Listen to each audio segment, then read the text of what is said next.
அனைவருக்கும் வணக்கம். Welcome to Dwarakai cooking. இன்றைக்கி நம்ம சேனலில் ஆரோக்கியமான சத்தான சுவை மிகுந்த ஒரு தோசை ரெசிபி தான் பார்க்க போகிறோம். என்னென்னு பார்த்தீங்கன்னா சுரைக்காய் தோசை. இந்த சுரைக்காயில் நிறைய ஹெல்த் பெனிஃபிட்ஸ் இருக்குங்க. நம் உடலில் நோய் எதிர்ப்பு சக்தியை அதிகப்படுத்துவதற்கும், நமது நினைவாற்றலை அதிகப்படுத்துவதற்கும், இதயத்தை பாதுகாப்பதற்கும், நம் உடல் எடையை குறைப்பதற்கும் இந்த மாதிரி நிறைய ஹெல்த் பெனிஃபிட்ஸ் இருக்குங்க. இவ்வளவு ஆரோக்கியமான சுரைக்காயை நம்ம வாரத்தில் ஒரு முறையாவது எடுத்துக்கிறது ரொம்பவே நல்லதுங்க. சிலருக்கு இந்த சுரைக்காயை குழம்பாவோ காயாவோ செஞ்சு சாப்பிட்றதுக்கு கொஞ்சம் பிடிக்காதுங்க. மெயினாக குழந்தைங்க ரொம்பவே அவாய்ட் பண்ணுவாங்க.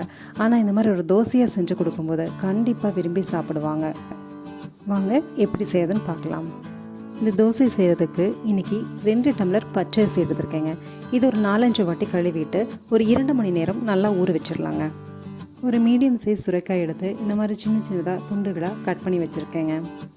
இதனுடைய அளவு பார்த்தோன்னா 2 கப் அரிசிக்கு 1 கப் காய் சேர்க்கணுங்க.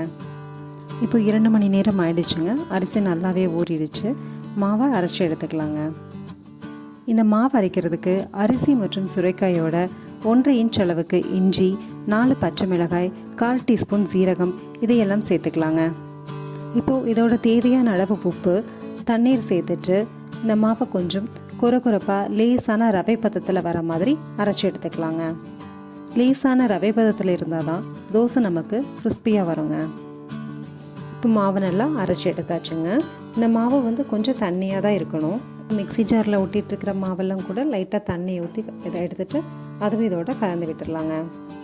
இப்போ இந்த மாவோட 1/2 டீஸ்பூன் சீரகம், 1 டீஸ்பூன் மிளகை 1-2 தட்டிட்டு இதோட சேர்த்துக்கலாங்க. இப்போ இதோட 2 பெரிய வெங்காயம் பொடியாக நறுக்கியது, கறிவேப்பிலை மற்றும் கொத்தமல்லி இலை சிறிதளவு பொடியாக நறுக்கியது அதையும் உள்ளே சேர்த்துட்டு நல்லா கலந்து விட்டுடலாங்க. இந்த தோசை மாவை நார்மலான தோசை மாவு பதத்தில் இல்லாமல் கொஞ்சம் தண்ணியாக இருக்கிற மாதிரி எடுத்துக்கலாங்க. ஏன்னா இன்றைக்கி இந்த தோசை ரவா தோசை மாதிரி தான் ஊற்றி எடுக்க போகிறோம். இப்போ தோசை தவா வச்சிடலாங்க. இது நல்லா ஹீட் ஆகணும். அப்போ தான் தோசை ஊற்றி எடுக்கிறதுக்கு நல்லா வரும். இப்போ தோசை தவா நல்லா ஹீட் ஆகிடுச்சுங்க. மாவை அப்படியே தெளித்து விட்ட மாதிரி ஊற்றிடலாங்க.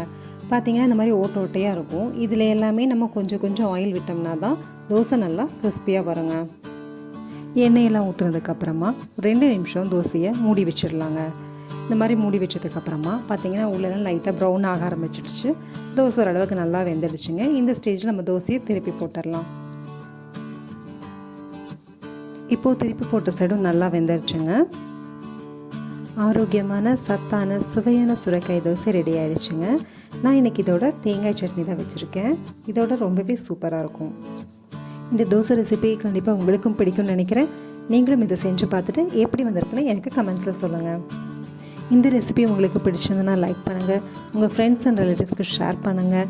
மேலும் நம்ம சேனலில் வருகின்ற புதிய வீடியோக்களை தெரிந்து கொள்ள நம்ம சேனல் துவாரகை குக்கிங்கை மறக்காமல் சப்ஸ்கிரைப் பண்ணுங்கள். நன்றி, வணக்கம்.